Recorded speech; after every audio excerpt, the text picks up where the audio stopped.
Oh. Hi, good evening, and sorry for the slightly late start. Um, this teaching by Jetsunma Ahkon Lhamo this evening. We're glad to have you here for that. This is Guide Your Life with Right Thought, Part 3. Parts 1 and 2 were this last Sunday and the previous Wednesday, so last week, the 2 times we showed teachings, and this is Part 3 of the weekend retreat. And so we will begin.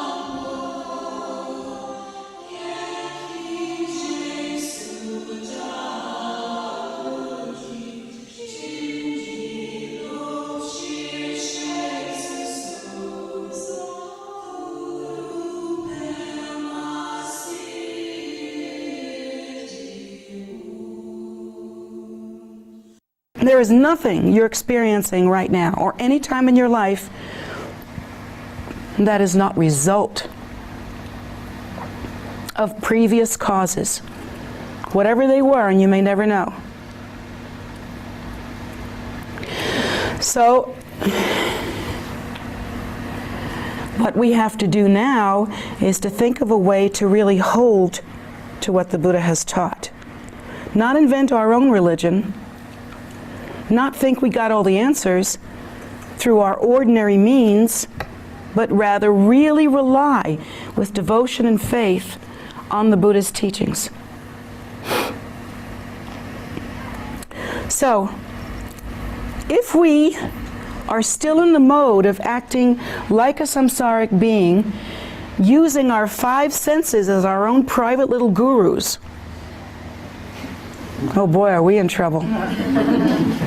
Using our samsaric instincts and thinking they are good judgment and common sense. Yeah, they're common, all right. Thinking that it's good judgment. If we are still in that samsaric posture, then we're, even as practitioners, we are in very great danger of thinking that we have to accumulate more Dharma stuff in order to be better at Dharma, in order to evolve or make progress on the path. And really, it's not all that different from materialism.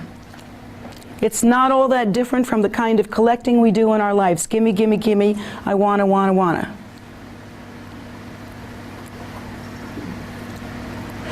Whereas, and so in this life, we look much better. We are dressed like Dharma practitioners. We act like Dharma practitioners. We have Dharma vocabulary. We are getting our Dharma rituals down pat. We're looking good when we do them. And we are learning how to chant, and we are just doing all this stuff. And if you think about it, if you really look at what you're doing to yourself, what you're doing is collecting temporary gratification.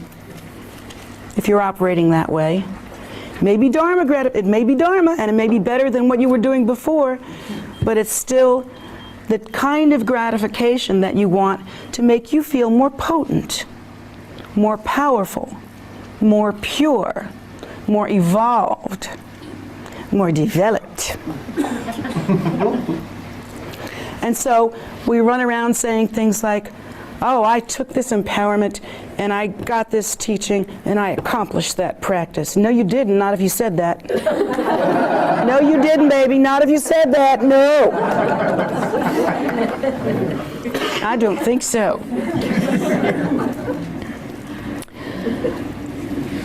Now, if we're looking at the other point of view, if we have gotten some right thinking under the belt and we're really kind of getting there. We're putting a little bit in that pile, and it's starting to weigh a little bit.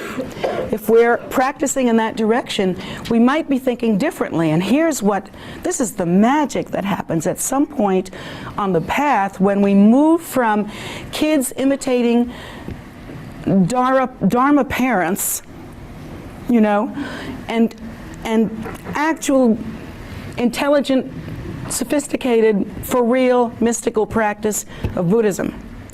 And that's when, having looked at what the Buddha has taught, you think to yourself, whoa, wait a minute.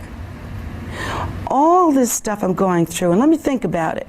We're talking sickness, we're talking unhappiness, we're talking frustration, we're talking loneliness, we're talking poverty, we're talking I don't have enough, we're talking I don't never get enough, we're talking I'm never happy, we're talking all that stuff. Me, the me of you.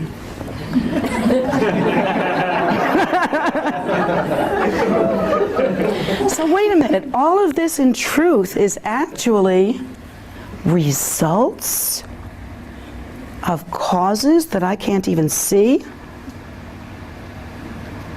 If you think about it, none of us is actually equipped to make a really intelligent decision based on our samsaric perspective. How could you? You can only judge by your personal experience, and it's nil, and it's biased anyway. From the moment you started having it in a neurotic way as a believer in your own self-nature. So go ahead, get another degree.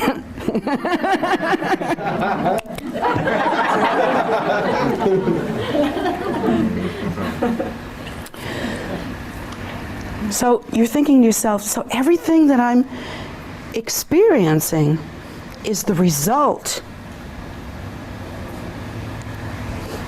of causes I engaged in this life and before, since time out of mind? And everything I'm going to holy cow, everything, wait a minute now. Come with me on this, will you? And everything I'm going to experience from this point on is the result of more causes. It's the ripening of more seeds. If you think about satisfying yourself and using Dharma to do it, you'll simply collect Dharma. If you think about what the Buddha has actually taught, and you think to yourself, this is all the result of causes, and that's all I'm ever going to experience is the result of causes that I have created, it makes sense to get busy in a different way. Studying on that and really internalizing this kind of right thinking the way the Buddha thinks in all the Buddha's wisdom, in that state of pure recognition, the Buddha gives you the advice that he gives you, which is the path, the method, based on what he knows about you. You make decisions regarding similar issues based on what you don't know about you. Try to understand that. That is so important. So sometimes our best judgment on a human level, on a samsaric level, is our worst friend, our worst enemy.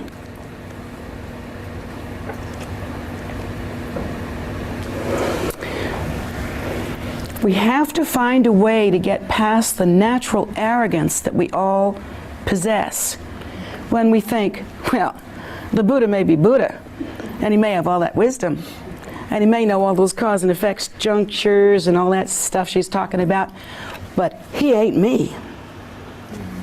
And we do have that. We have that arrogance. He doesn't know. Buddha doesn't know. He hasn't walked in my shoes. Didn't have my mother. That would have killed anybody. Didn't have my life. Didn't grow up on welfare.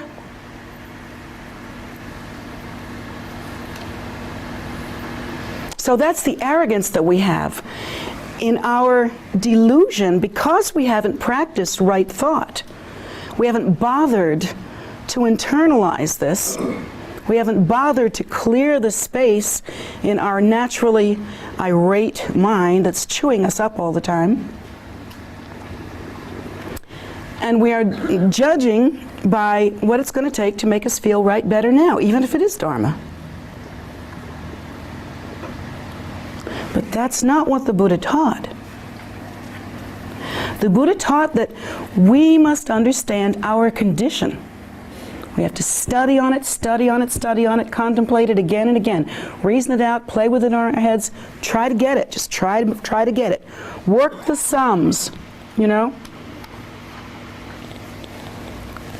The Buddha has taught us that we have to recognize our condition, recognize the condition of samsara, recognize the condition of all sentient beings, taking into account the big picture, and then practice accordingly. Now, from that point of view, you are not as likely to be wanting to collect Dharma baubles, you know? You're not going to be wanting to collect Dharma baubles because you've recognized that that kind of thinking is impermanent. And what looks bright and shiny today is not going to look all that hot tomorrow. It's simply wrong intention, wrong motivation. So instead, if we study on what the Buddha has taught us, we think to ourselves that there's the potential here for me to be in the driver's seat. There is the potential here to get it, to understand that all these causes have been created, that there is limitless potential for any kind of result, because we have had so many causes already born, already created, lying dormant within our mind streams. So that being the case, we really have to think, how can I get my mind to be more spacious? How can I clear the decks? How can I be sure that what I vibrationally draw forth is what I want to live with? Because, don't you get it, no one else has to live with it but you. It's got to be you. You're the one that's going to dance the whole dance. No matter how tight your shoes are, you're going to dance to the end.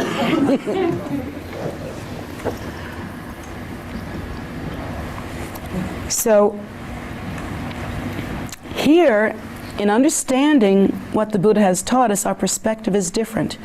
Suddenly now, we understand that we can be in the driver's seat, we can choose, we can make choices about how we negotiate our minds at this time, what our intentions are, what we contemplate, what we think about, what our action is. We can make choices about that and make choices that are in harmony with the kinds of karmic potentials we want to draw forward.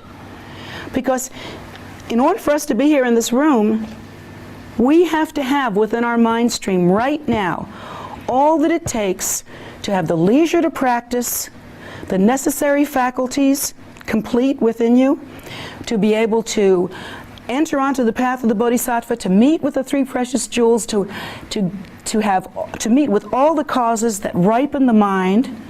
In order to be here listening to this, that potential has to be in there. So you're in the driver's seat. You can choose to bring forward vibrationally, if you will, or magnetically,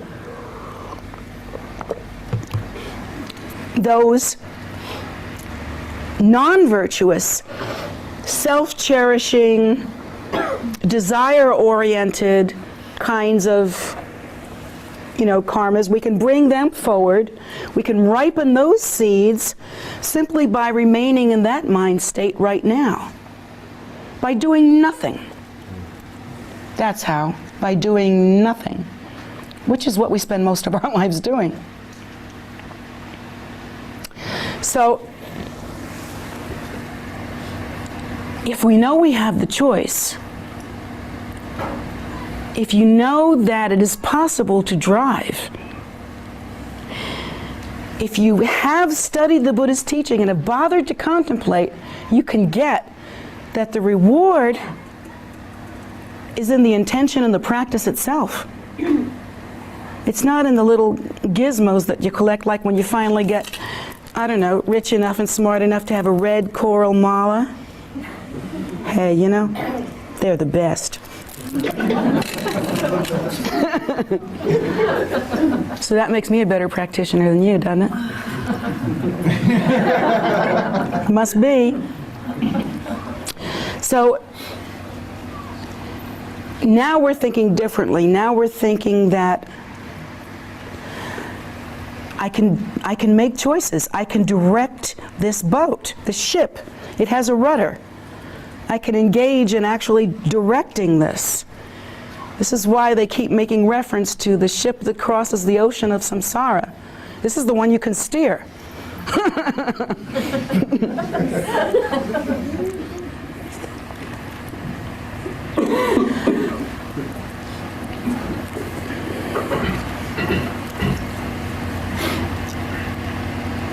And we would be less likely then to waste our time simply engaging in dharmic activity in a superficial or materialistic way in order to feel better about ourselves now, the immediate remedy. Plus, we are understanding that if we have been here, again, as the Buddha has taught since time out of mind, working on the assumption of self-nature as being inherently real, and it's probably going to take us a long time to get to the other shore. We're talking time out of mind on both sides. Yikes. So we are wondering, shouldn't we act differently than we've ever acted before? Shouldn't our whole way of operating be different? Because there's a sense of knowing that you can drive, knowing that you can steer, suddenly it makes you hungry. If I can steer, I want to be free. If I have the choice, I don't want to suffer like this. If I have a choice and I can create a healthy, stable mind and body for my next life by engaging and by being hungry for virtue, by sucking it up, just like wanting to live a life of virtue, wanting to create these positive causes and ripen the positive causes from our deep past. Knowing that we can create a healthy mind, a healthy body, a healthy prosperity, a healthy world, a healthy relationships with all others, with all beings. That this is possible, that everything we're seeing that is unhealthy, neurotic, and weird, in all the areas, from prosperity to relationships to everything, are simply results. Doesn't that open up a whole new world, a whole new way of looking at things? It's like it takes morality and virtue out of the realm of should and ought. I mean, that stuff is just theoretical. I don't know what those words mean anyway. It takes it into a much realer format. It's a much realer connection with your world and with your thoughts. Because you know that if you ripen some virtuous karma, and you know it's in there, otherwise you wouldn't be in this room. And if you can continue to practice right thinking, compassion, all these contemplations that the Buddha has offered to us, if we can study on them and really practice them, we can today start drawing forth beneficial karma and creating new seeds constantly, because everything we do is creating a seed. So we start creating new seeds, and we reap the result in the future. Now again, because we are a materialistic society, that doesn't seem to motivate us. We think, no, I don't care about the future. Future's later. I'll never get there. This is the eternal present. You're right. In fact, what you're experiencing today is the future. And you didn't worry about it when you created the causes that bring about this either. So at some point, we're going to actually, through contemplating what the Buddha has taught, we're going to kind of wake up and get the meaning and the point of practice. It isn't to stay in the in-group. It isn't to have a weird religion. It isn't so that you can wear funky clothes and be on the Redskins toga party team.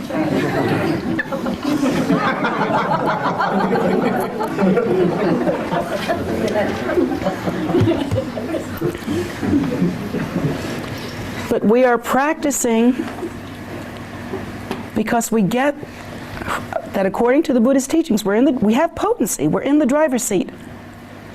We don't have to keep creating these causes for more suffering. I mean, you can almost get drunk with that idea, can't you? You don't have to do this anymore.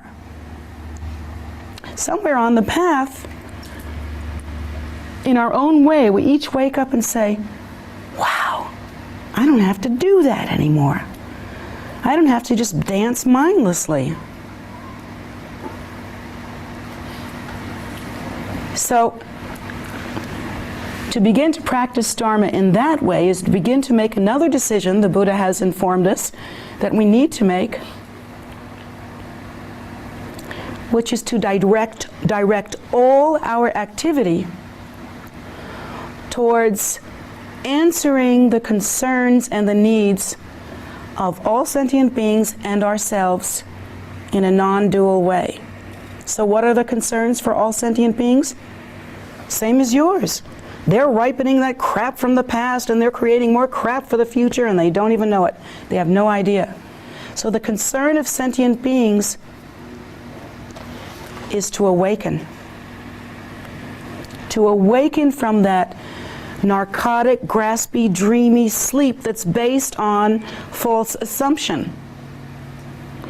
That makes us just grab and make the situation worse.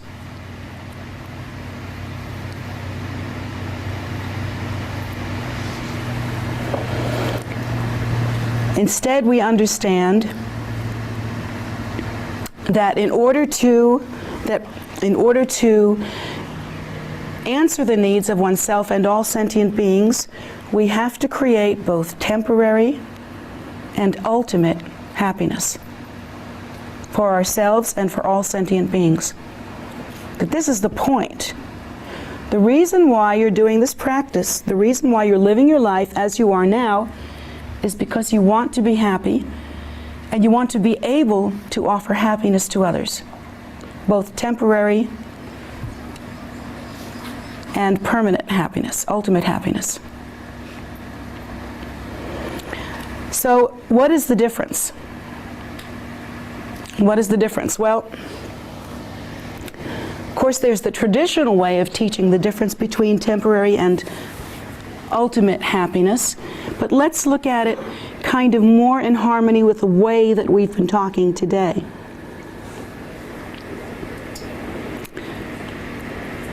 Dharma brings about temporary happiness because when we practice right thought, right intention, when we contemplate, when we are compassionate, when we give rise to the bodhicitta, when we give rise to virtue, and simply abandon the non-virtuous, ordinary, samsaric, clingy stuff, when we do that, it's like our mind stream, the experience of usness, or your experience of you-ness, which is actually ripening seeds at the surface of your mind, surface of the mind stream. That whole quality of the fabric of the mind stream begins to relax. It's like before it looked like boiling water, churned up, inflamed. You know, all this self-concern, all this non-virtue, all this gimme, gimme, gimme. Instead of that, we are creating temporary happiness because the mind relaxes. It simply relaxes. If you leave this room thinking, all right, I've had a pretty good day so far, that was sort of enjoyable. Let me see, I want to create now the rest of the day to be really enjoyable and feel good so that I can say, I have in my pocket a whole day of feel good. Not a piece, not half, whole. So I want a whole day of happiness. So you leave this room after all this wonderful information and you go out and what you do is you try to manipulate other people. You try to manipulate other people into treating you the way you want. You try to eat things that you want. You try to have things that you want. You try to make everything nice for you. Then there's not much use. There's not much point to that. Instead, we should be thinking differently, like rather than as we leave here thinking, what can I get to make me enjoy this day, the rest of it just so nicely, and what can I do to make myself feel good about the way I spent the day, and me, you know, all of that. Instead, if we meditate the way the Buddha has taught us to meditate and contemplate the way the Buddha has taught us to contemplate, we would leave here thinking, I understand something I didn't understand before. I have some power here, I have some choices. So rather than looking for ways to make good stuff come to you and good feelings come to you as though they came from outside, instead, we think differently. We think, now I would like to have, and it's this intention that changes your life. Now I would like to have the opportunity to practice some generosity. I would like to have the opportunity to contemplate on the Buddhist teachings so that my understanding is cleared. I would like to have the opportunity, I'm going to have the intention of practicing in order to bring forward this virtuous karma that I have stored up, this treasury beneath the ground that I have stored up. And I also want to smooth out the mind stream. I'm going to practice this virtuous thinking. I'm going to contemplate on right thinking. I'm going to be kind and generous and make offerings and meditate and do all of these things because I want to calm the waters of my mind. And that's the proper way to think, and that's how Dharma actually creates even temporary happiness. Even temporary happiness. That's so amazing. We know that Dharma is geared towards creating ultimate happiness and freedom, liberation. But what we don't respect and don't understand is that Dharma is also very potent at creating temporary happiness by reducing the inflammation in our minds, pacifying this inflammation.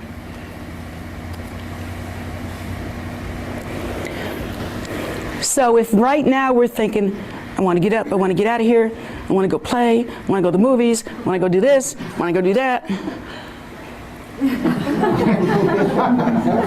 So, you know, if we're thinking like that,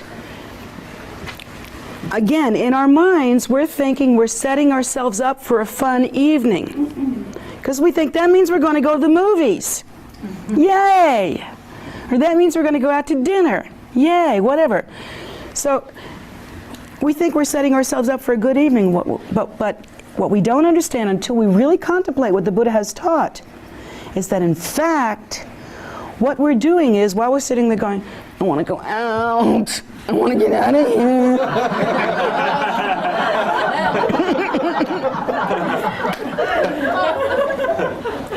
I want to go to dinner. I want to go dancing. I want. Instead of thinking that, we would choose not to think that, because that's the kind of thing that really irritates the mind. And when we do that, we just increase our suffering. It gets worse and worse and worse until we hardly can stay in our skin. And we reinforce our ability to choose, staying in that irritated mind state by saying, well, yeah, well, you know, some other people might be able to relax and be holy and stuff like that, but, you know, they haven't lived my life. They don't know what I've been through.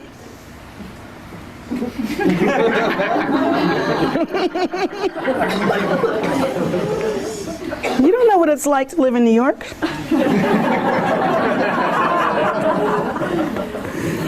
So we try to support our ordinary thinking, and we think, well, then it's okay, it's all right, as long as I'm being a Dharma practitioner, and as long as I'm being a Dharma practitioner, and I have my mala, and I have my book, and I go to the temple, then I'm being a Dharma practitioner, and that's good, that's what you're supposed to do. So I'm following the Buddha's teachings. No, you're collecting something. You're doing something, I don't know what you're doing. Because in order to really make any sense of this, we have to actually not make up our own religion, no, using the basic look and sound and feel of Dharma, but instead we have to actually listen to what the Buddha was saying. And the Buddha was saying that if you want to be happy, even tonight, you will start relaxing your mind now. So that by the time you leave the room, instead of going, I'm going to the movies,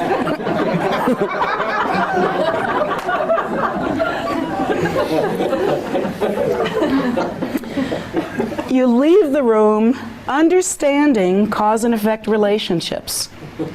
Understanding that your ship does in fact have a rudder, and understanding that there is a greater perspective to look at, and simply in doing that, this is before we even do the actual practice, simply in doing that, simply in thinking that way, with that kind of intention to pay attention to the bigger picture, stops the pot from boiling now. Because you're not meditating on the mantra, I want. And you're not projecting yourself into some reality that you're not at yet, making you completely neurotic by saying, I want to go to the movies. You know, and you're sitting here in temple and you're not here at all. Because you're at the movies. Well, not yet, but you know, you're in that limbo between. And the mind is so irritated, so inflamed, so unhappy, that when we leave here, we think nothing much in Dharma.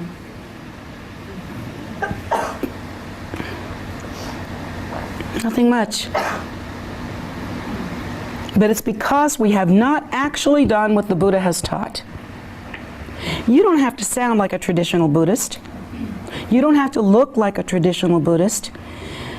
The only thing you have to do to maintain the lineage and the traditions is not change the Buddha's teachings to suit yourself.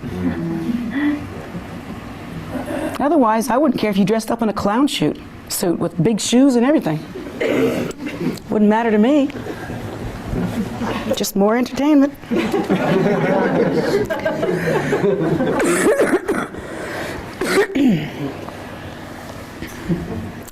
So these are the ways that we have to think. And now, just to get a little bit more serious about this issue,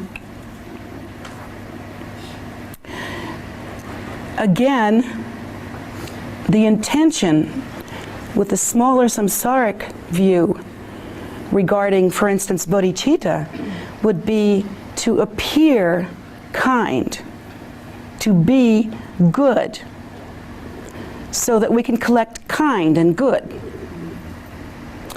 But if we preceded our intention to practice bodhicitta by actually adhering to what the Buddha said and really getting it about those karmic seeds and about how our whole life experience is simply the ripening of these seeds, if we really got that,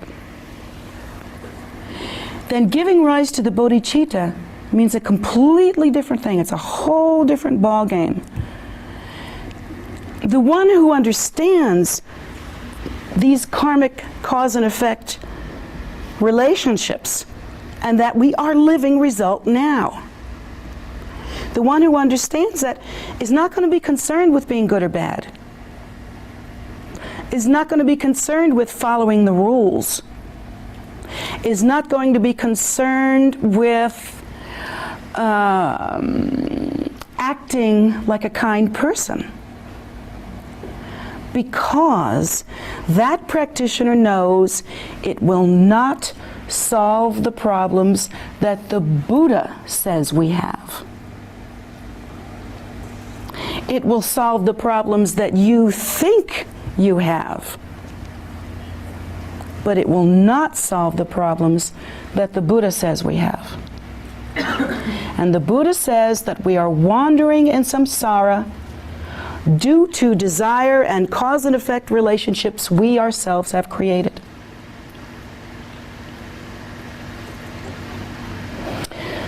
This is why to really contemplate deeply on the Buddha's teachings, to turn them over and over, like, you know, when you find a beautiful rock or a gem, we turn it over and over in our hands, and we want to see it from every angle, and what's the shape of it, what's the feel of it. We need to do that kind of thing with the Buddha's teaching, so that we get it, you know, we really get it. And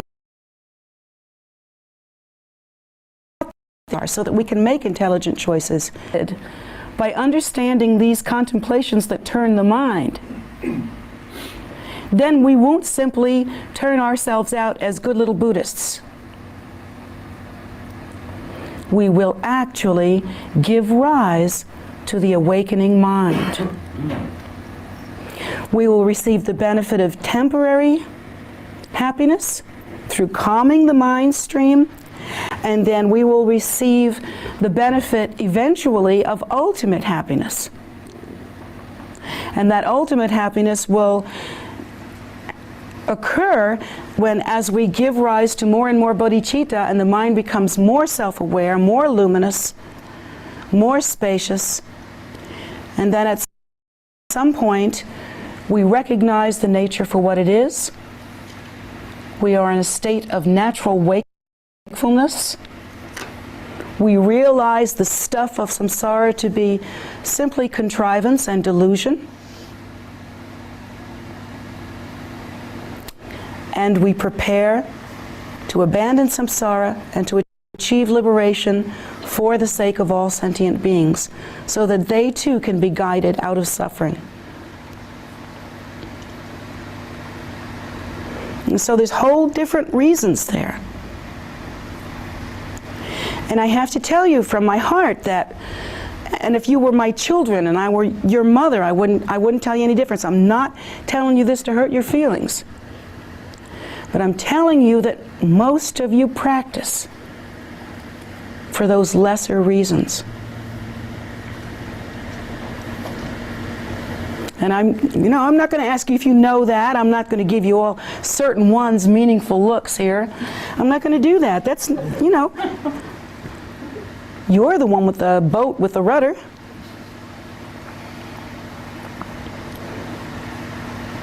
You should not be practicing the path for my approval or anybody else's. It's stupid. It's a waste of time. But to practice the path because you understand the stakes. You realize that the suffering is not only endless, it's unnecessary. And you realize that if you are one person suffering like this, how can you bear it? just to look around and see how many others are revolving in samsara with no clue, no way of understanding the relationship between cause and effect, having not even one idea that they are increasing their own suffering incrementally. Not even a clue. Knowing this and having our eyes opened and realizing what the stakes are and how we are pointlessly suffering the results of ignorant choices. But at least we can make a choice now. You know, at least if we choose. You know, some of us know that and don't choose. But if we choose, we can make choices now. But then, on opening our eyes in that way and realizing what other sentient beings have to work through, what they're up against, that any moment they could ripen the causes for unbearable suffering and not even know that they did that. Suddenly realizing how senseless that is. It's like something comes up in you and says, I cannot bear it. I cannot bear to see these who are, well, virtually innocent because they have no idea that they've done bad, made bad causes and are reaping bad results. They just don't know that. So these are virtually innocent babies that are just being tossed about with no way to get themselves straight and right and strong. And that becomes sickening. Now we are entrusted with the awareness that we can make choices. We are entrusted with the awareness that if we think, contemplate, meditate, pray, and so forth, the way the Buddha has taught us, using that information, relying on the Buddha's wisdom as to what we actually are, where we've come from and how we got here, and utilizing that in such a way that we can determine and we can see how this all came about. Because if you study on it, it's really not that hard to see. And suddenly it becomes unbearable to us that this ignorance is so pervasive in the world. It's just, what a waste. What a terrible, terrible waste that we should all suffer simply because we don't know what else to do. And it becomes unbearable. And then we want to practice. We want to practice because we've lost our taste for samsara. We want to practice because we have become frustrated with and bored and annoyed and disgusted with not knowing any minute of any day what crap we have ripened from the past and brought forward to revisit us again. What result? You know, you don't know what result you're going to suffer tomorrow from some cause that you created aeons ago. Never knowing when it's going to hit. Never knowing why it hits in the way it does. Knowing that sometimes it seems like our best efforts bring about the poorest results. But now we have the key. We can see what's really happening here. We can get the bigger picture. We have some choices.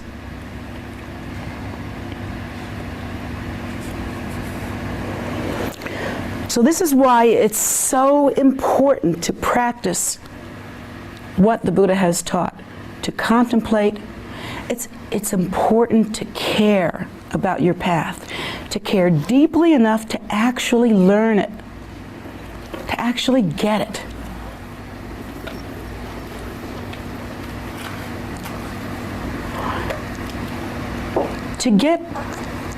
To be in the path only long enough to where You puff up your chest and you say, yes, I know this and that mantra and this and that practice, and I have accomplished my practice.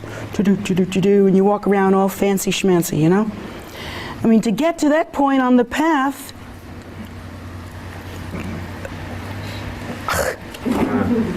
is no point on the path. It's nothing. You've wasted your time. You should have gone to the movies. Less work. If you find yourself in that place at all, then whoosh, dump it. Dump everything you did so far, everything that got you to that point, and start all over again. But start righteously by learning what the Buddha has actually taught us. The contemplations, that which turns the mind, this right thinking, this deep understanding, this caring about the path enough to get the big picture and stop trying to negotiate ourselves through samsara by using ordinary means and manipulations and calling it dharma.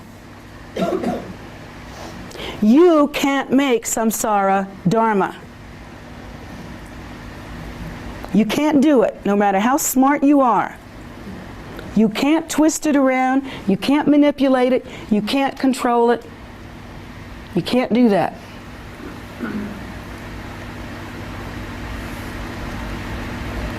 But you can awaken to Buddhahood.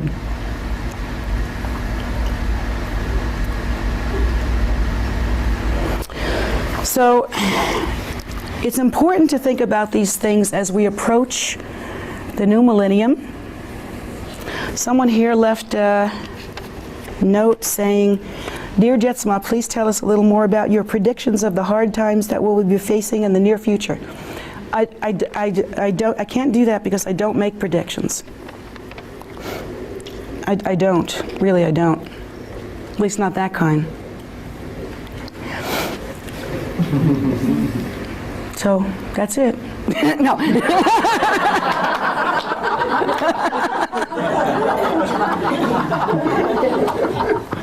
No, I actually don't make predictions. But I am telling you that the Buddha has predicted Kali Yuga, that there are many karmic ripenings that are coming to bear on us collectively. I don't want to say, one country's going to sink and another one's going to raise. I'll leave that for the other people. There are so many people out there doing them, I'm going to let them do them. They're probably real good at them. And I also feel like, I think it's kind of unethical, actually, to make predictions that crystallize the future before all the cards are in, before everything's in. I don't think that's a very good idea. But there is one thing that you can count on. You can count on what the Buddha has taught.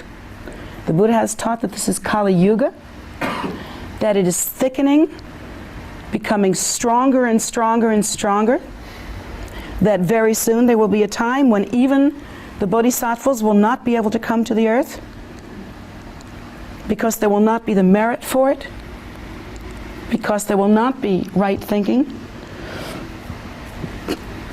The Buddha has taught these things, and we are coming to a point in the change of the millennium where many people who have some wisdom and many people who have no wisdom are seeing and predicting very challenging times, very difficult times. And I don't disagree with them. I don't predict, but I don't disagree with them. So here's what doesn't change. You want to be ready. You want to be ready for tomorrow, and the day after, and next year, and 10 years from now. And the first and most obvious and most meaningful way to be ready for any time in the future is to practice exactly what I've said today. Clarity of thought, right thought, turning the mind towards Dharma, giving rise to a virtuous mind filled with the intention of bodhicitta, This serves to relax one's own mind stream, to avoid drawing onto ourselves karmic negativity. And if individually we are able to do that, that contributes to the collective reality. So in order, the first and foremost way to prepare for the next millennium is spiritually. To relax the mind, to meditate, to pray, to be as concerned with generosity as with self-preservation, to be as concerned with making offerings as to collect. If one outweighs the other, the result cannot be good. How can it? To meditate on what the Buddha has taught as to how it is that unfortunate ripenings come about, and to apply the appropriate antidotes, that's the kind of preparation that we need to pacify and, in a sense, hold back the darkness.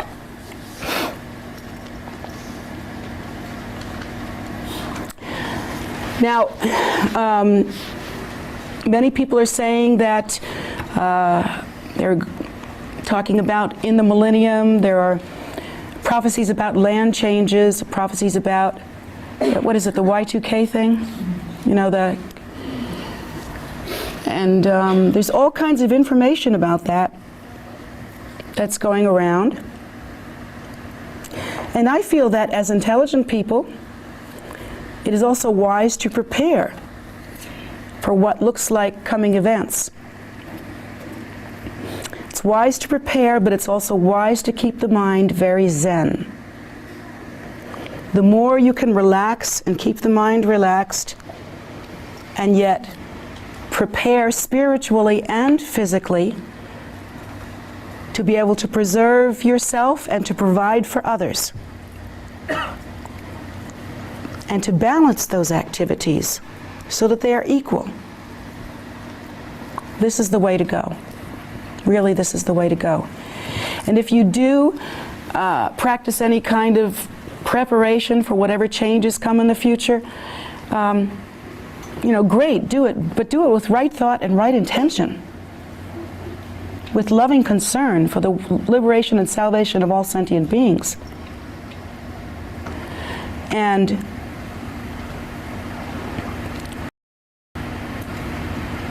keep the mind in that spacious, non-grasping place by using right thought, so that the mind is not constantly inflamed, so that we can stay pretty zen about this modern world that we're about to enter into. We can stay pretty zen about it. We can think, well, you know, I'll make sure I've got some, you know, some money put aside. Maybe I'll have some land. Maybe I'll, you know, provide for the future. Maybe I'll do all these things.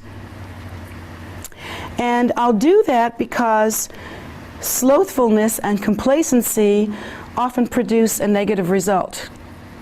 And I might have the opportunity to be of benefit to others if I myself am strong. However, I'm going to be innocent in the hopefulness that none of this will ever be needed. Be awake and be spacious in your mind, Zen-like, so that if you do all these things that are preparation and you've done them with the right intention, that was your path, kiddo. You practiced. You done good. And on that, if that joyful day comes when we figure out we've pacified all the negative stuff, well, then whatever it is you've collected and accumulate, you can offer to sentient beings. You can take that land and put a stupa on it and build a retreat center, or whatever you want to do. You can do all that amazing stuff. But I know that the Buddha has predicted this time. And many of the Buddha's preceding predictions have come true. different plagues and different things that the Buddha predicted. I know Kali Yuga is thickening. And I feel that this last 2 years before the change of the millennium should be viewed as a time of preparation, contemplation, and right activity, right thought, right view.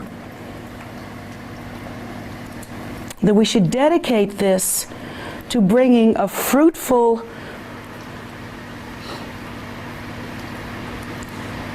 close to those things which we are now prepared to put aside, and to begin to take up that which plans for an auspicious and prosperous future on every level. So again, the way to prepare for this is spiritually and materially the same. You have to think of it the same. To make material preparation without spiritual preparation for 2000, you might as well shoot yourself in the head now. Because it's not going to work out that well for you. To make spiritual preparation and material preparation, this would be the way. Our duty, our obligation as practicing Buddhists is to create a lessening of suffering, of non-virtue, of desire, of hatred, of greed, of ignorance, and to offer the world more of a demonstration of what the Buddha offers. More peacefulness, more mindfulness, more prayerfulness, more kindness, more generosity. If these are the guidelines in whatever preparations we make for any future, we will be successful. Our most and greatest attentiveness must go to the spiritual qualities that we develop from this point forward. How we finish up the old time and how we engage in the new millennium. That is the most important preparation that we can make, whatever else we do. So I'll leave it at that then, and that's it.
So thank you very much for joining with us this evening and for listening to these teachings. This was the third in a series of 3 teachings. The first one was last Wednesday, and then Sunday, and now today. And so together they make up what was a weekend retreat back in 1998. So I hope you found it helpful, and hope that, what can I say, that it was good for you. So we hope you will come to KPC and visit anytime if you're in the area. Prayer room is open from 8 a.m. to 8 p.m. daily, and the grounds are open from dawn to dusk. I know it's a little cold and slippery and slidey right now, but keep that in mind so that when it comes to a nice day, you can make it. So that's all good, and we'd be happy to have you here. There's lots going on at KPC, a lot of teachings every day and that sort of thing. You can find all of that on the schedule. The schedule is on tara.org, our main website. just go to tara.org, scroll to the bottom of the page, and you'll find a link to the calendar. And that will be the fastest way to get there. Unless you've already copied the link that I've got up on the chat. You can copy that one and go straight to it. But otherwise, you can make this slide down the page and do this one too. You can learn about a lot of our activities that are not so much Buddhist, practice centric, but more about compassion in the world.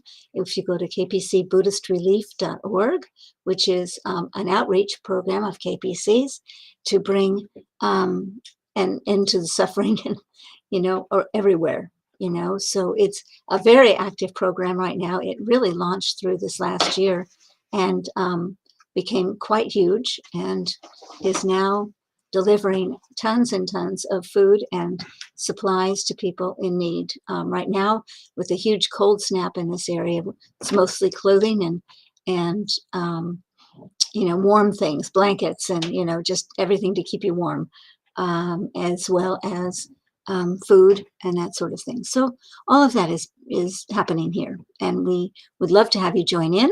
We'd love to have you help, obviously, but also just come, and your presence will be, wonderful. There's just a lot of activity going on, and a lot of it in so many ways. So we invite you. Later this month, on the 30th, we are expecting Khenpo Tenzin Yeshi from India, who will come and be our resident Khenpo here at KPC. He's never been to America before. It'll be an experience for all of us.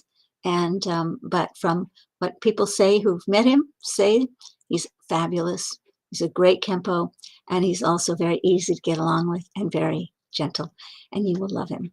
So we hope you will come and spend some time and take some teachings, and we hope to have a robust teaching schedule coming up later in the year once we've got him settled in. So keep that in mind, and thanks for everything. Come again on, let's see, the next teaching by Jetsunma will be on Sunday, and it will be the follow-up retreat to this called Mindfulness in Everyday Life. So we'll start part 1 of that on Sunday. So have a great day. Take care.